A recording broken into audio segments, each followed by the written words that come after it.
কল্পনা করুন আপনার সামনে দুটি দরজা। এক দরজায় আছে তাৎক্ষণিক লাভ, চকচকে সোনা আর ক্ষণস্থায়ী আনন্দ। অন্য দরজায় আছে প্রজ্ঞা, দীর্ঘমেয়াদী সাফল্য আর স্থায়ী সমৃদ্ধি। কোন দরজা আপনি খুলবেন? সলোমন, ইতিহাসের সবচেয়ে জ্ঞানী রাজা, আমাদের দেখিয়েছেন সত্যিকারের সম্পদ সোনা নয়, বরং জ্ঞান। তার জীবন ছিল এক রহস্যময় কোড, যেখানে প্রতিটি শিক্ষা আমাদের আজকের জীবনের জন্য দিক নির্দেশনা। এই অডিওবুক আপনাকে সেই কোডের ভেতরে নিয়ে যাবে। আমরা জানব কিভাবে প্রজ্ঞা দিয়ে সিদ্ধান্ত নিতে হয়, কিভাবে ভবিষ্যতের জন্য পরিকল্পনা করতে হয়, আর কিভাবে সম্পদকে শুধু ভোগ নয়, সমাজের কল্যাণে ব্যবহার করতে হয়। তাহলে প্রস্তুত হন, কারণ আপনি এখন প্রবেশ করতে যাচ্ছেন সলোমনস সিক্রেট কোডের জগতে, যেখানে প্রতিটি শিক্ষা আপনার জীবনকে বদলে দিতে পারে। মানুষের জীবনে সবচেয়ে বড় সম্পদ কি? সোনা, রূপা নাকি ক্ষমতা? সলোমন আমাদের শেখান সবচেয়ে বড় সম্পদ হল জ্ঞান, কারণ জ্ঞান ছাড়া সম্পদও অন্ধ আর ক্ষমতাও বিপজ্জনক। সলোমনের গল্পে আমরা দেখি তিনি ঈশ্বরের কাছে ধন সম্পদ নয়, বরং জ্ঞান প্রার্থনা করেছিলেন। তার সেই প্রজ্ঞায় তাকে ইতিহাসের অন্যতম শ্রেষ্ঠ শাসকে পরিণত করেছিল। প্রজ্ঞা মানে শুধু তথ্য জানা নয়, বরং সঠিক সময়ে সঠিক সিদ্ধান্ত নেওয়ার ক্ষমতা। যখন দুই নারী একটি শিশুর দাবে নিয়ে তার কাছে এলেন, সলোমন এমন এক বিচক্ষণ সিদ্ধান্ত দিলেন যা সত্যকে প্রকাশ করল। এটাই প্রজ্ঞার শক্তি। অন্যরা যেখানে বিভ্রান্ত হয়, সেখানে স্পষ্টতা খুঁজে পাওয়া। আজকের পৃথিবীতে আমরা প্রতিদিন অসংখ্য সিদ্ধান্ত নিই: ক্যারিয়ার, সম্পর্ক, অর্থনীতি। সলোমনের শিক্ষা হল সিদ্ধান্ত নেওয়ার আগে গভীরভাবে চিন্তা করো, বোঝার চেষ্টা করো, তারপর পদক্ষেপ নাও। জ্ঞান শুধু বই থেকে নয়, অভিজ্ঞতা, মানুষ আর জীবনের প্রতিটি ঘটনার মধ্যেই লুকিয়ে আছে। সলোমনের আসল ধন ছিল তার প্রজ্ঞা। যদি তুমি জ্ঞানকে তোমার সবচেয়ে বড় সম্পদ বানাও, তবে জীবনের প্রতিটি সিদ্ধান্ত তোমাকে সঠিক পথে নিয়ে যাবে। তাৎক্ষণিক লাভের মোহে আমরা অনেক সময় ভবিষ্যৎকে ভুলে যাই, কিন্তু সলোমন আমাদের শেখান সত্যিকারের জ্ঞানী মানুষ সেই যে আজকের সিদ্ধান্তে আগামী দিনের ফলাফলকে দেখে। সলোমনের শাসনকালে তিনি শুধু বর্তমান সমস্যার সমাধান করেননি, বরং ভবিষ্যতের জন্য পরিকল্পনা করেছিলেন। তার মন্দির নির্মাণ, রাজ্যের অর্থনীতি ও কূটনৈতিক সম্পর্ক সবই ছিল দীর্ঘমেয়াদী দৃষ্টির ফল। দীর্ঘমেয়াদী দৃষ্টি মানে হল আজকের ছোট ছোট পদক্ষেপকে এমনভাবে সাজানো যাতে আগামী দিনের বড় সাফল্য তৈরি হয়। তাৎক্ষণিক লাভের জন্য নেওয়া সিদ্ধান্ত অনেক সময় ক্ষণস্থায়ী হয়, কিন্তু ভবিষ্যতের জন্য নেওয়া পরিকল্পনা স্থায়ী প্রভাব ফেলে। আধুনিক জীবনের সাথে সংযোগ। আজকের যুগে আমরা দ্রুত ফল চাই, চাকরি, ব্যবসা, এমনকি সম্পর্কেও। কিন্তু সলোমনের শিক্ষা হল ধৈর্য ধরো, পরিকল্পনা করো আর ভবিষ্যতের দিকে তাকাও। যেমন একজন উদ্যোক্তা যদি শুধু আজকের লাভ দেখে ব্যবসা চালায়, তবে সে টিকবে না, কিন্তু যে আগামী 10 বছরের জন্য পরিকল্পনা করে, সেই আসল সফল মানুষ। তাৎক্ষণিক লাভ নয়, ভবিষ্যতের জন্য পরিকল্পনা করো, কারণ আজকের বীজই আগামী দিনের বৃক্ষ হয়ে ওঠে। অর্থ, সময় আর প্রতিভা, এগুলোই মানুষের আসল সম্পদ, কিন্তু সঠিকভাবে ব্যবহার না করলে এগুলো শুধু অপচয় হয়ে যায়। সলোমন আমাদের শেখান সম্পদকে নিয়ন্ত্রণ করতে পারলে জীবনে স্থায়ী সাফল্য আসে। সলোমন ছিলেন বিশ্বের অন্যতম ধনী রাজা। তার কাছে ছিল অগণিত ধন সম্পদ, কিন্তু তিনি জানতেন অর্থের সঠিক ব্যবহারই আসল শক্তি। তিনি রাজ্যের অর্থনীতি এমনভাবে সাজিয়েছিলেন যাতে শুধু তার সময় নয়, ভবিষ্যৎ প্রজন্মও উপকৃত হয়। সম্পদের সঠিক ব্যবহার মানে হল অর্থকে শুধু ভোগের জন্য নয়, উন্নতির জন্য কাজে লাগানো। সময়কে অমূল্য সম্পদ হিসেবে দেখা, কারণ হারানো সময় আর ফিরে আসে না। প্রতিভাকে অবহেলা না করে সেটিকে কাজে লাগিয়ে সমাজে ইতিবাচক প্রভাব তৈরি করা। আজকের যুগে আমরা অনেক সময় অর্থ অপচয় করি অপ্রয়োজনীয় জিনিসে, সময় নষ্ট করি অকারণে, আর প্রতিভাকে অবহেলা করি। সলোমনের শিক্ষা হল অর্থকে বিনিয়োগ করো, সময়কে পরিকল্পনাভাবে ব্যবহার করো, আর প্রতিভাকে কাজে লাগাও। একজন ছাত্র যদি সময় নষ্ট করে, সে ভবিষ্যতে পিছিয়ে পড়বে। একজন উদ্যোক্তা যদি অর্থকে সঠিকভাবে বিনিয়োগ না করে, তার ব্যবসা টিকবে না। অর্থ, সময় আর প্রতিভা, এগুলোই জীবনের 3টি স্তম্ভ।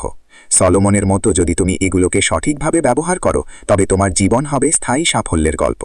সম্পদ বাড়ানো ভালো, কিন্তু লোভ যদি নিয়ন্ত্রণ নেয়, তবে সেই বৃদ্ধি ধ্বংসের পথে নিয়ে যায়। সলোমন আমাদের শেখান সত্যিকারের সমৃদ্ধি আসে তখনই যখন বৃদ্ধি হয় ভারসাম্যের সাথে। সলোমনের রাজ্যে ধন সম্পদ, বাণিজ্য ও প্রভাব ক্রমশ বাড়ছিল, কিন্তু তিনি জানতেন লোভের কারণে মানুষ নিজের মূল্যবোধ হারায়। তার শিক্ষা ছিল সম্পদ বাড়াও, তবে ন্যায়ের পথে থেকে। লোভ ছাড়া বৃদ্ধি মানে হল সৎ উপায়ে সম্পদ অর্জন করা, অন্যের ক্ষতি না করে নিজের উন্নতি করা, সীমাহীন ভোগের পরিবর্তে দায়িত্বশীল ব্যবহার করা। আধুনিক জীবনের সাথে সংযোগ। আজকের পৃথিবীতে আমরা প্রায়ই দেখি লোভের কারণে মানুষ অনৈতিক পথে যায়। ব্যবসায়ীরা প্রতারণা করে, কর্মীরা শর্টকাট নেয়, আর সমাজ ক্ষতিগ্রস্ত হয়। সলোমনের শিক্ষা হল, বৃদ্ধি চাইলে নৈতিকতা বজায় রাখো। একজন উদ্যোক্তা যদি সৎভাবে ব্যবসা বাড়ায়, তবে তার সাফল্য স্থায়ী হবে। একজন কর্মী যদি ধৈর্য ধরে পরিশ্রম করে, তবে তার উন্নতি হবে দীর্ঘস্থায়ী। লোভের আগুনে সম্পদ পুড়ে যায়, কিন্তু প্রজ্ঞার আলোতে বৃদ্ধি হয় স্থায়ী। সলোমনের মতো যদি তুমি লোভ ছাড়াই বৃদ্ধি করো, তবে তোমার সমৃদ্ধি হবে আশীর্বাদ। জীবনে একা সফল হওয়া প্রায় অসম্ভব। সলোমন আমাদের শেখান, সঠিক মানুষের সঙ্গে সম্পর্ক গড়াই আসল শক্তি। কারণ জ্ঞানী ও বিশ্বস্ত মানুষই তোমার যাত্রাকে নিরাপদ ও দীর্ঘস্থায়ী করে। সলোমনের রাজ্য শুধু তার একার প্রজ্ঞায় টিকেনি। তিনি চারপাশে জ্ঞানী উপদেষ্টা, দক্ষ কর্মী ও বিশ্বস্ত সহযোগী রেখেছিলেন। তার কূটনৈতিক সম্পর্ক ছিল কৌশলগত, যা রাজ্যের স্থিতিশীলতা ও সমৃদ্ধি নিশ্চিত করেছিল। সঠিক সম্পর্ক গড়ার মানে হল জ্ঞানী মানুষের কাছ থেকে শেখা, বিশ্বস্ত বন্ধু ও সহযোগীর সঙ্গে পথ চলা, এমন সম্পর্ক তৈরি করা যা শুধু লাভ নয়, আস্থা ও মূল্যবোধের ওপর দাঁড়িয়ে থাকে। আজকের পৃথিবীতে সম্পর্কই হল সবচেয়ে বড় সম্পদ। একজন উদ্যোক্তা যদি সঠিক পার্টনার বেছে নেয়, তার ব্যবসা বাড়বে। একজন ছাত্র যদি ভালো শিক্ষক ও বন্ধু পায়, তার শিক্ষা হবে শক্ত ভিত্তির ওপর। ভুল সম্পর্ক মানুষকে ধ্বংস করে, আর সঠিক সম্পর্ক মানুষকে গড়ে তোলে। সম্পদ ক্ষণস্থায়ী, কিন্তু সঠিক সম্পর্ক স্থায়ী। সলোমনের মতো যদি তুমি জ্ঞানী ও বিশ্বস্ত মানুষের সঙ্গে সম্পর্ক করো, তবে তোমার জীবন হবে শক্তিশালী ও সমৃদ্ধ। জ্ঞানী মানুষ সবসময় জানে সে সব জানে না। সলোমন আমাদের শেখান, অভিজ্ঞদের পরামর্শ গ্রহণ করাই আসল শক্তি, কারণ সঠিক পরামর্শই ভুল সিদ্ধান্ত থেকে রক্ষা করে। সলোমনের রাজ্যে তিনি একা সিদ্ধান্ত নিতেন না। তার চারপাশে ছিল জ্ঞানী উপদেষ্টা ও অভিজ্ঞ মানুষ, যাদের মতামত তিনি গুরুত্ব দিতেন। এটাই তাকে একজন বিচক্ষণ শাসকে পরিণত করেছিল। পরামর্শ গ্রহণ মানে হল অভিজ্ঞদের কথা মনোযোগ দিয়ে শোনা, নিজের অহংকারকে নিয়ন্ত্রণে রাখা, সিদ্ধান্ত নেওয়ার আগে বিভিন্ন দৃষ্টিকোণ বিবেচনা করা। আজকের পৃথিবীতে আমরা প্রায়ই ভাবি আমরা সব জানি, কিন্তু সলোমনের শিক্ষা হল অন্যের অভিজ্ঞতা থেকে শেখা। একজন উদ্যোক্তা যদি অভিজ্ঞ ব্যবসায়ীর পরামর্শ নেয়, সে অনেক ভুল এড়াতে পারে। একজন ছাত্র যদি শিক্ষকের পরামর্শ মেনে চলে, তার শিক্ষা হবে আরও শক্তিশালী। পরামর্শ গ্রহণ দুর্বলতার নয়, বরং প্রজ্ঞার লক্ষণ। সলোমনের মতো যদি তুমি অভিজ্ঞদের কথা শোনো, তবে তোমার সিদ্ধান্ত হবে আরও শক্তিশালী ও সফল। সব কাজ একা করার চেষ্টা করলে মানুষ ক্লান্ত হয়ে পড়ে।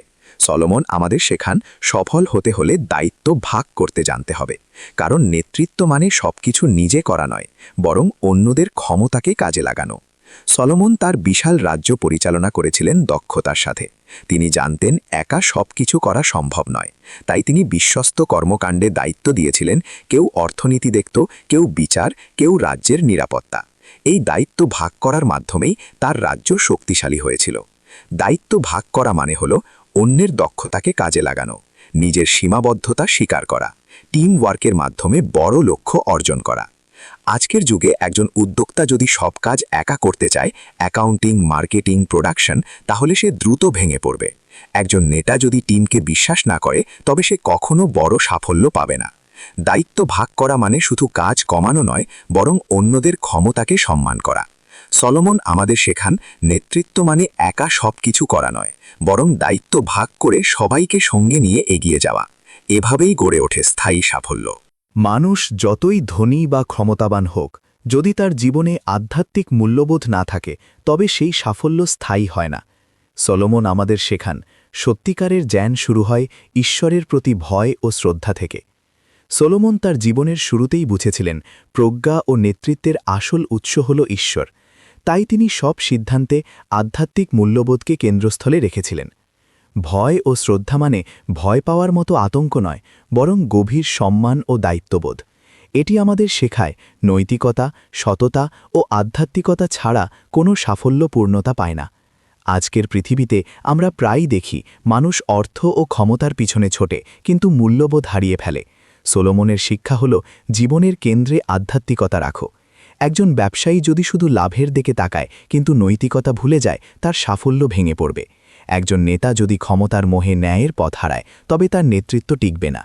সোলোমন আমাদের মনে করিয়ে দেন সত্যিকারের জ্ঞান শুরু হয় ঈশ্বরের প্রতি ভয় ও শ্রদ্ধা থেকে। যদি তুমি আধ্যাত্মিক মূল্যবোধকে জীবনের কেন্দ্রে রাখো তবে তোমার সাফল্য হবে স্থায়ী ও আশীর্বাদপূর্ণ। জীবনে সবসময় স্পষ্ট পথ থাকে না, অনেক সময় ভালো মন্দ একসাথে মিশে যায়। সোলোমন আমাদের শেখান সত্যিকারের জ্ঞান হল বিচক্ষণতা, অর্থাৎ ভালো মন্দ আলাদা করার ক্ষমতা। সোলোমনের অন্যতম বড় শক্তি ছিল তার বিচক্ষণতা। তিনি জানতেন সবকিছু বাহ্যিকভাবে যেমন দেখা যায় ভেতরে তেমন নাও হতে পারে, তাই তিনি সিদ্ধান্ত নিতেন গভীরভাবে বিচার করে। বিচক্ষণতা মানে হল সত্য ও মিথ্যা আলাদা করার ক্ষমতা, সঠিক ও ভুলের মধ্যে পার্থক্য বোঝা, আবেগ নয় যুক্তি ও নৈতিকতার ভিত্তিতে সিদ্ধান্ত নেওয়া। আজকের পৃথিবীতে আমরা প্রতিদিন অসংখ্য প্রলোভন ও বিভ্রান্তির মুখোমুখি হই। বিজ্ঞাপন, সামাজিক চাপ কিংবা ব্যক্তিগত স্বার্থ সবই আমাদের সিদ্ধান্তকে প্রভাবিত করে। সোলোমনের শিক্ষা হল বিচক্ষণ হও। একজন ছাত্র যদি ভালো মন্দ আলাদা করতে পারে তবে সে সঠিক পথে এগোবে। একজন ব্যবসায়ী যদি প্রতারণা আর সৎ পথের মধ্যে পার্থক্য বুঝতে পারে তবে তার সাফল্য হবে স্থায়ী। বিচক্ষণতা হল জীবনের কম্পাস। সোলোমনের মতো যদি তুমি ভালো মন্দ আলাদা করতে শেখো তবে তোমার প্রতিটি সিদ্ধান্ত তোমাকে সত্যিকারের সাফল্যের পথে নিয়ে যাবে। সম্পদ শুধু ভোগের জন্য নয়। সোলোমন আমাদের শেখান অর্থ ও সম্পদের আসল উদ্দেশ্য হল সমাজে ইতিবাচক প্রভাব তৈরি করা, কারণ সম্পদ তখনই আশীর্বাদ হয় যখন তা অন্যদের জীবনকে আলোকিত করে। সোলোমন ছিলেন বিশ্বের অন্যতম ধনী রাজা, কিন্তু তিনি জানতেন সম্পদ শুধু নিজের বিলাসিতার জন্য নয়। তার মন্দির নির্মাণ, জনগণের কল্যাণে নেওয়া উদ্যোগ সবই ছিল সম্পদের সঠিক উদ্দেশ্যে ব্যবহার। সম্পদের উদ্দেশ্য বোঝা মানে হল সম্পদকে দায়িত্বশীলভাবে ব্যবহার করা, সমাজ ও মানুষের উন্নয়নের জন্য বিনিয়োগ করা, ভোগের বাইরে গিয়ে স্থায়ী প্রভাব তৈরি করা। আজকের পৃথিবীতে আমরা প্রায়ই দেখি মানুষ সম্পদকে শুধু ভোগের জন্য ব্যবহার করে, কিন্তু সোলোমনের শিক্ষা হল সম্পদকে এমনভাবে ব্যবহার করো যাতে অন্যদের জীবনও বদলে যায়। একজন উদ্যোক্তা যদি তার লাভের একটি অংশ সমাজের উন্নয়নে ব্যয় করে তবে তার ব্যবসা শুধু অর্থনৈতিক নয়, নৈতিক সাফল্যও অর্জন করবে। একজন সাধারণ মানুষও যদি তার সামান্য সম্পদ দিয়ে অন্যকে সাহায্য করে তবে সেটিই হবে প্রকৃত সমৃদ্ধি। সম্পদ তখনই অর্থবহ হয় যখন তা শুধু তোমার নয়, অন্যদের জীবনেও আলো ছড়ায়। সোলোমনের মতো যদি তুমি সম্পদের উদ্দেশ্য বোঝো তবে তোমার সমৃদ্ধি হবে আশীর্বাদপূর্ণ ও স্থায়ী। সোলোমনের শিক্ষা আমাদের দেখায় জ্ঞান, প্রজ্ঞা, দীর্ঘমেয়াদী দৃষ্টি আর নৈতিকতার ভিত্তিতে গড়ে ওঠা জীবনই আসল সাফল্যের পথ। তার সিক্রেট কোড শুধু ইতিহাস নয়, আজকের জীবনের জন্য দিক নির্দেশনা। যদি আমরা এই শিক্ষাগুলোকে হৃদয়ে ধারণ করি তবে আমাদের প্রতিটি সিদ্ধান্ত হবে আলো ছড়ানো আর আমাদের জীবন হবে স্থায়ী সমৃদ্ধির গল্প। আপনি যদি এই অডিও বুক থেকে অনুপ্রাণিত হন তবে আরও এমন জ্ঞানগর্ভ কন্টেন্ট শুনতে সাবস্ক্রাইব করুন আমার চ্যানেল অডিও বুক বাংলা। আপনার প্রতিটি দিনকে আলোকিত করতে আমরা নিয়ে আসব নতুন নতুন গল্প ও শিক্ষা।